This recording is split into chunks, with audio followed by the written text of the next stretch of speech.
नमस्कार, DD news देख रहे हैं आप और आपके साथ मैं हूं शहला निगार। बुलेटिन की शुरुआत करेंगे, लेकिन आइए उससे पहले एक नजर डालेंगे इस वक्त की सुर्खियों पर। प्रधानमंत्री नरेंद्र मोदी और बांग्लादेश की प्रधानमंत्री शेख हसीना के बीच आज नई दिल्ली में होगी द्विपक्षीय वार्ता। कई समझौता ज्ञापनों पर हस्ताक्षर होने की है उम्मीद।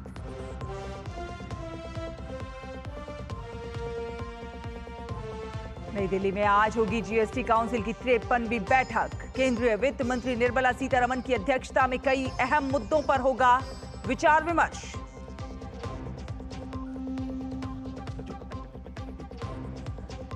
स्वाति मालीवाल के साथ मारपीट के मामले में आरोपी विभव कुमार की न्यायिक हिरासत का आज अंतिम दिन। कोर्ट में होगी पेशी।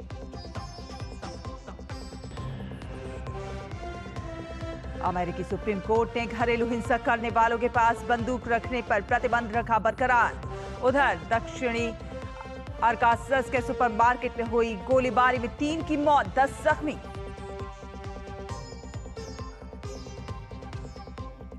T20 विश्व कप में आज भारत और बांग्लादेश के बीच होगी भिड़ंत। वहीं दूसरे मुकाबले में अमेरिका और वेस्ट इंडीज होंगे आमने सामने।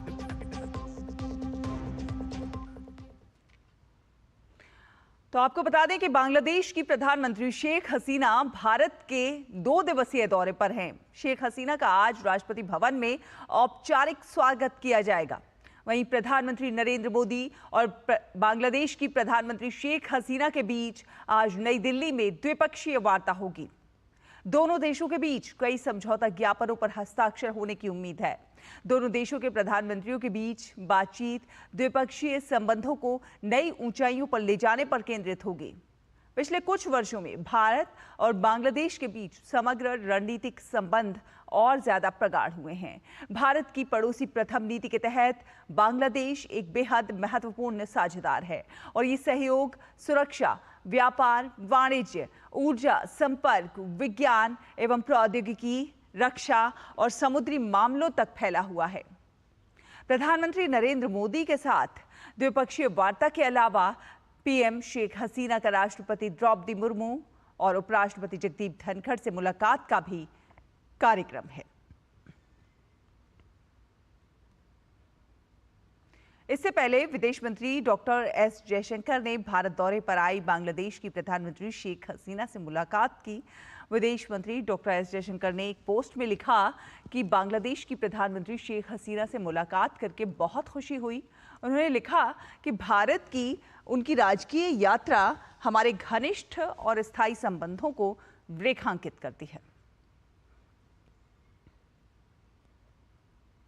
बांग्लादेश की प्रधानमंत्री शेख हसीना के निजी उद्योग एवं निवेश सलाहकार सलमान एफ रहमान ने कहा है कि भारत के साथ हमारे संबंध बहुत करीबी हैं। प्रधानमंत्री नरेंद्र मोदी ने हमेशा पड़ोसी पहले कहा है। प्रधानमंत्री शेख हसीना हमेशा कहती हैं कि वो पड़ोसियों को प्राथमिकता देंगी। ये यात्रा उसी रिश्ते की भावना के तहत हो रही है। ये द्विपक्षीय यात्रा है। हम भारत के साथ मौजूदा मैत्रीपूर्ण संबंधों को और ज्यादा मजबूत करना चाहते हैं। Our relationship with India is very close. Prime Minister Modi has always said neighborhood first. Prime Minister Hasina also always says that she'll give priority to neighbors. So in the spirit of that relationship, this visit is actually taking place. It is a bilateral visit.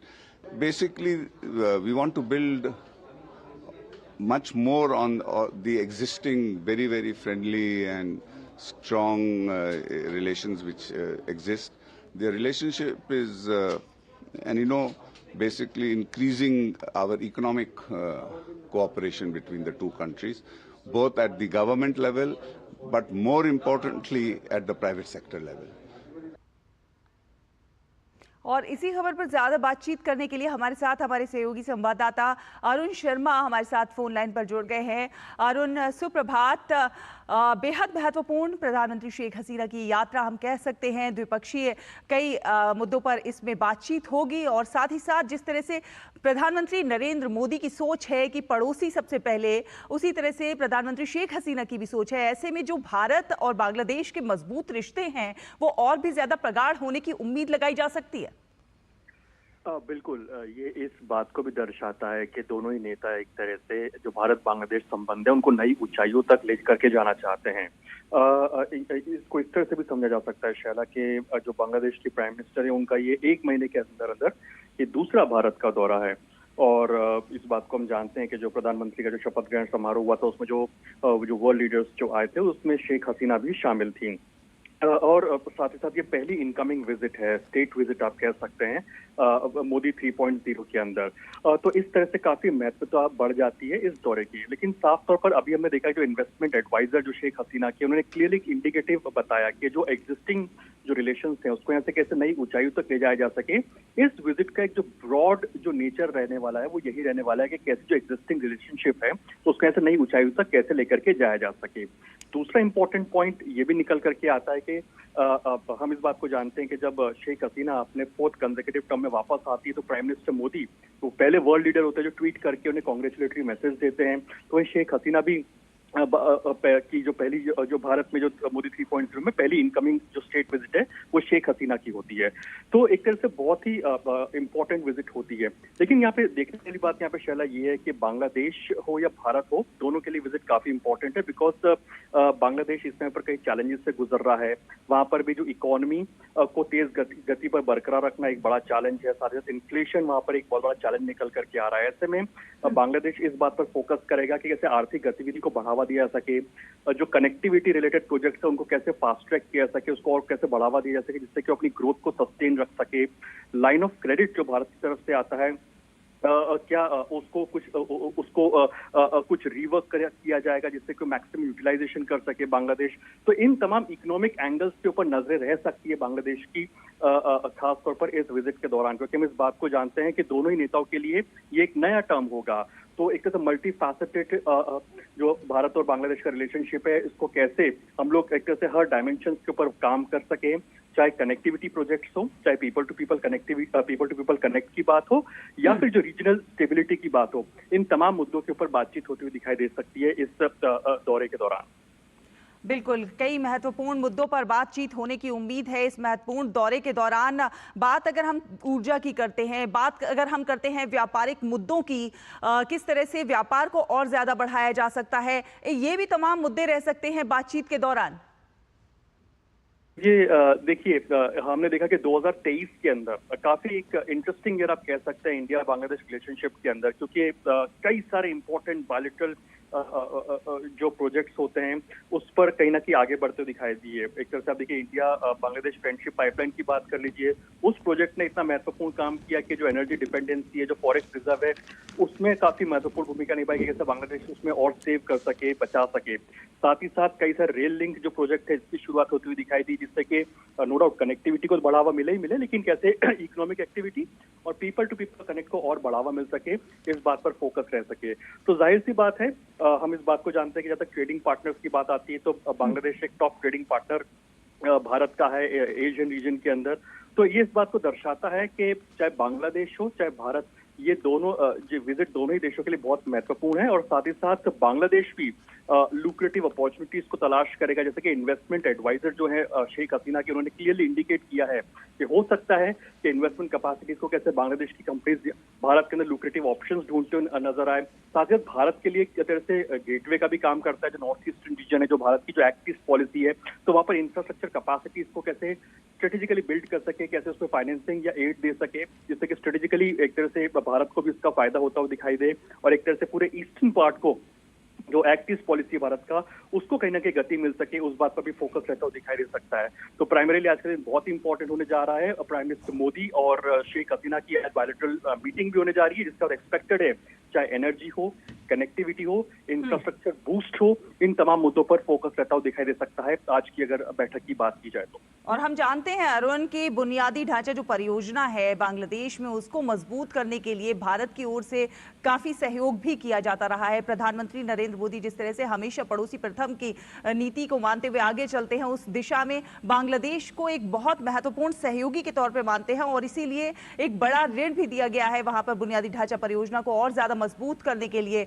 इस दिशा में देखा जाए तो आज भी कई जो बातचीत होगी, जो वार्ता होगी, वो काफी ज्यादा महत्वपूर्ण साबित होगी। बिल्कुल, क्योंकि जिस तरह से इन्वेस्टमेंट एडवाइजर जो शेख हसीना के हैं, उन्होंने क्लियरली इस बात को भी इंडिकेट किया है कि दोनों ही देशों के लिए काफी इंपॉर्टेंट विजिट रह सकती है जो शेख हसीना की है। दूसरा इंपॉर्टेंट इस बात से भी समझ सकते हैं, जैसे कि आपने बात की नेबरहुड फर्स्ट की, तो इस बात को हम जानते हैं कि जब भारत का G20 समिट हुआ था, जब भारत ने इसको आयोजित किया था, उस समय पर जो बांग्लादेश था वो एक गेस्ट कंट्री के तौर पर भारत में था। साथ ही साथ जब voice of global south summit हुआ था, उसमें भी बांग्लादेश ने उस वर्चुअल समिट में शिरकत की थी। अब इम्पोर्टेंट फैक्टर्स इसलिए भी यहाँ पर निकल करके आते हैं क्योंकि बांग्लादेश इस बात पर भी फोकस करेगा कि कैसे भारत के अंदर जो मैक्सिमम जो अपने एक्सपोर्ट्स को बढ़ावा दिया जा सके, बिकॉज हम जानते हैं चाहे टेक्सटाइल्स हो, गारमेंट्स हो, एक बड़ा मार्केट रखता है बांग्लादेश और अपनी तेज विकास दर को भी बरकरार रखना चाहेगा, जिससे कि वो नए मार्केट को तलाश करेगा। तो जाहिर सी बात है कि क्या ट्रेडिंग ऑप्शंस को यहाँ पर एक तरह से एक्सप्लोर करता हुआ दिखाई देगा बांग्लादेश। वही भारत का भी फोकस इस बात पर रहेगा कि कैसे स्ट्रेटेजिकली भारत इस विजिट के लिहाज से कई ऑप्शंस को तलाशे कि अपनी इंफ्रास्ट्रक्चर कैपेसिटीज को बिल्डअप करे, जिससे कि स्ट्रेटेजिक बेनिफिट्स हो सके। हम इस बात को जानते हैं कि 2023 के अंदर चाहे कई सारे रेल लिंक्स हो, उसकी शुरुआत होती हुई दिखाई दी थी, जो नॉर्थ ईस्टर्न रीजन को बांग्लादेश से बेहतर कनेक्टिविटी मुहैया कराते हैं। मोंगला पोर्ट तक आपको कनेक्टिविटी मुहैया कराते हुए दिखाई देते हैं। तो वहीं दूसरी तरफ एनर्जी डिपेंडेंसी कम हो सके, साथ साथ लॉजिस्टिकल कॉस्ट कम हो सके एनर्जी के मोर्चे पर, उसके लिहाज से जो इंडिया बांग्लादेश फ्रेंडशिप पाइपलाइन है, इसकी शुरुआत की गई थी। पहले डीजल रेलवे के माध्यम से जाया करता था बांग्लादेश के अंदर, लेकिन अब इस पाइपलाइन के माध्यम से बांग्लादेश काफी मैसिवली सेव करता है अपने फॉरेक्स के ऊपर और लॉजिस्टिकल कॉस्ट के ऊपर। तो इन तमाम मुद्दों पर फोकस रहता हुआ दिखाई दिया था। लाइन ऑफ क्रेडिट एक इंपॉर्टेंट टॉकिंग पॉइंट रह सकता है इस विजिट का, क्योंकि हम इस बात को जानते हैं कि इस लाइन ऑफ क्रेडिट को कुछ ऐसा डिजाइन करने के ऊपर बात रह सकती है कि मैक्सिमम यूटिलाइजेशन हो सके बांग्लादेश की तरफ से, जिससे कि अपनी इंफ्रास्ट्रक्चर कैपेबिलिटीज को और कैपेसिटीज को और एनहांस कर सके। तो इसके ऊपर भी एक फोकस पॉइंट रह सकता है। जैसा कि हम इस बात को जानते हैं कि दोनों ही लीडर्स, प्राइम मिनिस्टर मोदी और शेख हसीना का ये एक तरह से न्यू टर्म है, तो दोनों ही लीडर्स को इस बात पर फोकस करेंगे कि कैसे रिवाइटलाइज किया जा सके दोनों भारत बांग्लादेश के रिश्तों को और कैसे री एनर्जाइज किया जा सके। तमाम जो फैसेट्स हैं इस रिश्ते के, उस पर फोकस करते हुए। जी बिल्कुल अरुण, आप नजर बनाकर रखिए, आगे भी ज्यादा अपडेट लेंगे आपसे इस पूरे दौरे पर, मुलाकात पर ज्यादा जानकारी हासिल करेंगे। फिलहाल धन्यवाद ये तमाम अपडेट हमारे दर्शकों से साझा करने के लिए। और बुलेटिन में आगे बढ़ते हैं। आपको बता दें कि केंद्रीय वित्त मंत्री निर्मला सीतारमण की अध्यक्षता में आज जीएसटी काउंसिल की बैठक होगी। जीएसटी परिषद की 53वीं बैठक होगी आज। वस्तु और सेवा कर यानी कि जीएसटी परिषद की 53वीं बैठक होनी है। नई दिल्ली में आयोजित होने वाली इस बैठक में केंद्रीय वित्त राज्य मंत्री पंकज चौधरी और राज्यों के वित्त मंत्री शामिल होंगे। बैठक में कई अहम मुद्दों पर विचार विमर्श हो सकता है, जिसमें ऑनलाइन गेमिंग पर टैक्सेशन जैसे मुद्दों पर बातचीत हो सकती है। इससे पहले जीएसटी परिषद की 52वीं बैठक पिछले वर्ष 7 अक्टूबर को हुई थी। जीएसटी परिषद समय समय पर जीएसटी व्यवस्था से संबंधित मामलों पर विचार विमर्श करने के लिए बैठक करती है, जिसमें कर की दरें, नीतिगत बदलाव और प्रशासनिक मुद्दे शामिल होते हैं। जीएसटी परिषद कर ढांचे को आकार देने में महत्वपूर्ण भूमिका निभाती है। साथ ही साथ ये सुनिश्चित करती है कि ये देश के आर्थिक लक्ष्यों के अनुरूप हो और व्यवसायों पर कर का बोझ कम करे।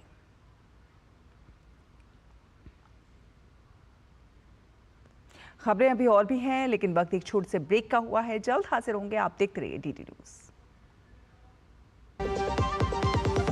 जिन्होंने यूज किया है वो जानते हैं असली हींग का स्वाद। MDH सुपर हींग, शुद्धता का असली तड़का। MDH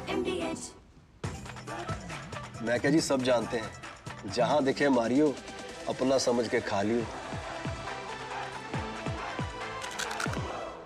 स्वाद से सबको दीवाना कर दे, दीवाना कर दे। पताका चाय, गजब का स्वाद। ब्रेक के बाद स्वागत है आपका। आपको बता दें कि स्वाति मारेवाल से मारपीट के मामले में दिल्ली के मुख्यमंत्री अरविंद केजरीवाल के सहयोगी विभव कुमार की न्यायिक हिरासत का आज अंतिम दिन है। विभव कुमार को आज अदालत में पेश किया जा सकता है। विभव कुमार को 18 मई को गिरफ्तार किया गया था। इससे पहले 14 जून को दिल्ली हाई कोर्ट ने विभव कुमार की जमानत याचिका पर दिल्ली पुलिस को नोटिस जारी किया था। विभव ने ट्रायल कोर्ट के उस आदेश को चुनौती दी थी जिसमें उन्हें जमानत देने से इनकार किया गया था। अपनी जमानत याचिका में विभव कुमार ने कहा था कि उन्हें पहले ही अनुचित कारावास की सजा दी जा चुकी है। उत्तर प्रदेश में भर्ती परीक्षाओं में पेपर लीक की घटनाओं पर लगाम लगाने के लिए योगी आदित्यनाथ की सरकार ने फूल प्रूफ प्लान बनाते हुए नई नीति जारी की है। नए आदेश के अनुसार 4 एजेंसियों के जिम्मे परीक्षा होगी। जी हाँ, यूपी में भर्ती परीक्षा 4 अलग अलग एजेंसियों की मदद से होगी। परीक्षार्थी को अपने गृह मंडल के बाहर परीक्षा देने जाना होगा। 4 लाख से अधिक परीक्षार्थी होने पर 2 चरणों में परीक्षा होगी। हर पाली में 2 या अधिक पेपर सेट जरूर होने चाहिए। प्रत्येक सेट के प्रश्न पत्र की छपाई अलग अलग एजेंसी के माध्यम से होगी। पीसीएस परीक्षा को एक ही पाली में करने की छूट रहेगी। रिजल्ट बनाने में धांधली को रोकने के लिए आयोग और बोर्ड में ही ओएमआर शीट की स्कैनिंग कराई जाएगी। ओएमआर शीट के 3 सेट होंगे। मूल प्रति आयोग और बोर्ड के पास होगी और दूसरी कॉपी कोषागार और तीसरी कॉपी अभ्यर्थी को दी जाएगी। इतना ही नहीं, पेपर लीक से बचने के लिए योगी सरकार ने प्रश्न पत्र में गोपनीय कोड का भी प्रयोग करने का प्लान बनाया है। प्रश्न पत्र के हर पन्ने पर सीक्रेट सिक्योरिटी साइन होगा, जैसे यूनिक बारकोड या फिर क्यूआर कोड या फिर यूनिक सीरियल नंबर। इन कोड की मदद से जरूरत पर उसकी सीरीज के बारे में जानकारी प्राप्त की जा सकेगी। प्रिंटिंग प्रेस के चयन में भी गोपनीयता बरती जाएगी। वहीं प्रिंटिंग प्रेस की 24x7 सीसीटीवी कैमरों से निगरानी की जाएगी ताकि किसी भी तरह की गड़बड़ी ना हो। प्रिंटिंग प्रेस में आने जाने वाले हर शख्स की जांच की जाएगी। किसी भी बाहरी व्यक्ति को प्रेस में जाने की इजाजत नहीं होगी। प्रिंटिंग प्रेस में स्मार्टफोन और कैमरा ले जाना पूरी तरीके से बैन होगा। इतना ही नहीं, प्रिंटिंग प्रेस को 24x7 सर्विलांस पर रखा जाएगा। इसके अलावा सीसीटीवी की रिकॉर्डिंग को 1 साल तक सुरक्षित रखा जाएगा। डीएम के पास सेंटर बनाने की जिम्मेदारी होगी। योगी सरकार ने सेंटर चुनने की जिम्मेदारी अब सीधे डीएम को सौंप दी है। डीएम की अध्यक्षता में कमेटी बनाकर सेंटर का सिलेक्शन होगा। मतलब सेंटर पर गड़बड़ी हुई तो फिर जिम्मेदारी डीएम की होगी। प्रश्न पत्र लाने और ले जाने के बक्से की tamper proof multi layer packaging की जाएगी। परीक्षा नियंत्रक द्वारा प्रश्न पत्र छापने वाली एजेंसी का नियमित निरीक्षण किया जाएगा। 2 तरह के परीक्षा केंद्र, श्रेणी 1 राजकीय इंटर कॉलेज, डिग्री कॉलेज, राज्य और केंद्र के विश्वविद्यालय, पॉलिटेक्निक, इंजीनियरिंग और मेडिकल कॉलेज। श्रेणी 2 अच्छी रेप्यूटेशन वाले स्कूल जहां पर छात्रों के लिए आवश्यक सुविधाएं उपलब्ध हों। योगी सरकार ने सेंटर सिलेक्शन का भी क्राइटेरिया तय कर दिया है।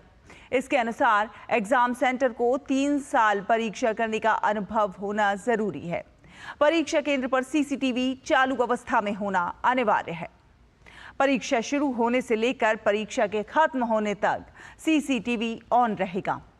इसके लिए लाइट के साथ साथ जनरेटर की भी व्यवस्था की जाएगी। परीक्षा केंद्र के बिल्डिंग में बाउंड्री वॉल होना अनिवार्य होगा। काम को अलग अलग बांटा गया है ताकि पेपर माफिया कहीं भी सेटिंग का खेल नहीं खेल सके।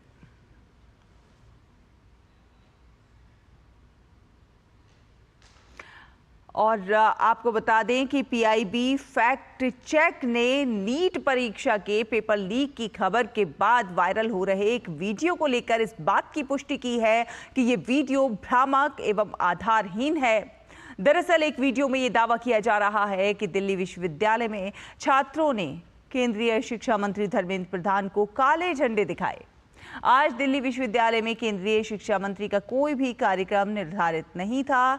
ये दावा पूरी तरह से झूठ है।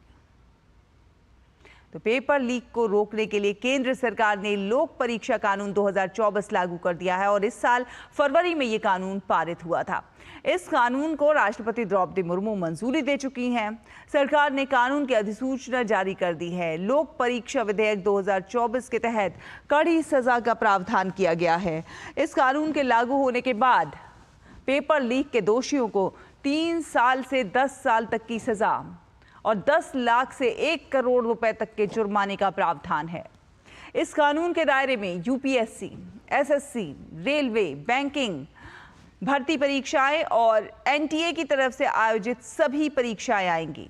अगर कोई संस्था पेपर लीक में शामिल है तो उसकी संपत्ति नष्ट करने और परीक्षा का पूरा खर्चा उसी संस्थान से वसूलने का नियम है। इस कानून के तहत आरोपी को जमानत का प्रावधान भी नहीं है। डीएसपी या फिर असिस्टेंट कमिश्नर से छोटे पद पर काबिज कोई अधिकारी इस कानून के तहत जांच नहीं कर सकता। सर्विस रोड जो है टेम्पररी कनेक्टिंग रैम्प 5, ये जो है मेन ब्रिज का जो है कनेक्टिंग पार्ट है, जो कोस्टल रोड न बनने की वजह से लास्ट मोमेंट में बनाया गया है। यहाँ पे कॉम्पेक्शन हुआ था। हाउएवर ये नियर बाई खाड़ी रहने से पहली बारिश में सॉइल सेटल होता है, तो this are the minor cracks. और ये जो है माइनर क्रैक्स में फिलिंग का ऑलरेडी काम चालू हो गया है। इनका शाम तक के रिपेयर हो जाएगा और इसकी वजह से कोई ट्रैफिक डिस्टर्ब नहीं हुआ है। पब्लिक का जो है नॉर्मल ट्रैफिक चल रहा है एंड पब्लिक को कोई इनकन्वीनियंस नहीं होने दिया जा रहा है।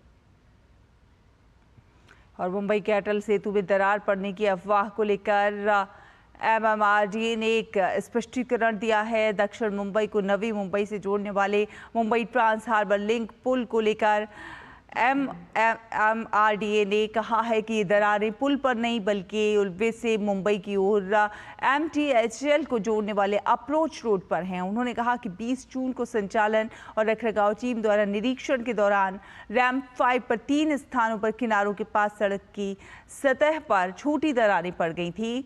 ये दरारें छोटी हैं और सड़क के किनारे स्थित हैं।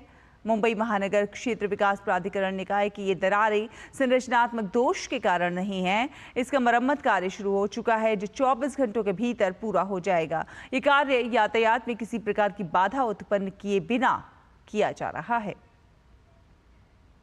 सर्विस रोड जो है टेम्पररी कनेक्टिंग रैम्प 5, ये जो है मेन ब्रिज का जो है कनेक्टिंग पार्ट है, जो कोस्टल रोड न बनने की वजह से लास्ट मोमेंट में बनाया गया है।